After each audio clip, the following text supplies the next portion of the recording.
Start camera. Rolling, sir. Action!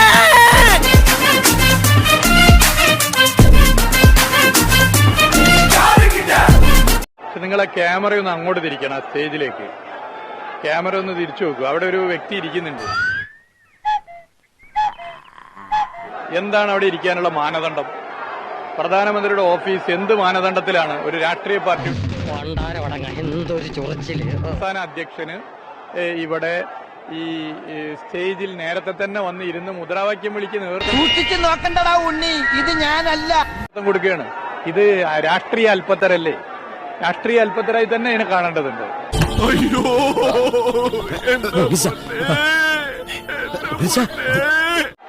പ്രധാനമന്ത്രിയുടെ ഓഫീസും BJP-യും ജനാധിപത്യ വിരുദ്ധ നിലപാടാണ് എടുത്തത്. ഇപ്പൊ സംസ്ഥാന മന്ത്രിസഭയിൽ ഏതൊക്കെ മന്ത്രിമാർ സ്റ്റേജിൽ ഇരിക്കണമെന്ന് എല്ലാ മന്ത്രിമാരും പോയി ഇപ്പൊ സ്റ്റേജിൽ ഇരിക്കണ്ട. ഞങ്ങൾ അസ്വസ്ഥരാണ്.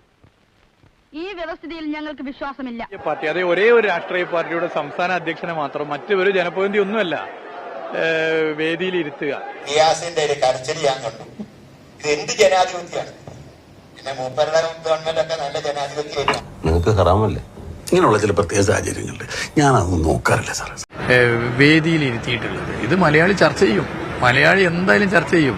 ഇനി ഈ തപ്പ് ഓർഡർ പോലെ ചങ്ക് കിടന്നിട്ടുണ്ടുണ്ടും പിടയ്ക്കുക കരച്ചില് വരിക. അല്ല, BJP-ക്ക് കിട്ടാവുന്ന മുഴുവൻ ആളെയും വേദിയിൽ ഇരുത്തിയാലും ഈ പദ്ധതി എങ്ങനെ നടപ്പിലായി എന്നൊക്കെ കേരളത്തിലെ ജനങ്ങൾക്ക് നന്നായിട്ട് അറിയാം.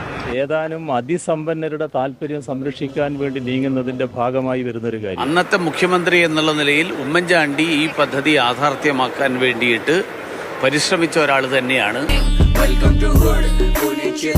അന്ന് എതിർത്ത ആളുകൾ ഇപ്പോ കൂടെ നിൽക്കുന്നു എന്നുള്ളതാണ് ഇതിലെ ഏറ്റവും വലിയ നേട്ടം. സംസ്ഥാനത്തിന്റെ താല്പര്യങ്ങൾ സംരക്ഷിച്ചുകൊണ്ട് ഈ വിഴിഞ്ഞം തുറമുഖ പദ്ധതി നടപ്പിലാക്കിയിരിക്കും, യാതൊരു സംശയവും വേണ്ട. ക്രെഡിറ്റ് സ്വാഭാവികമായി ജനങ്ങൾ അർഹിക്കുന്നവർക്ക് നൽകിക്കൊള്ളു. എന്താണ്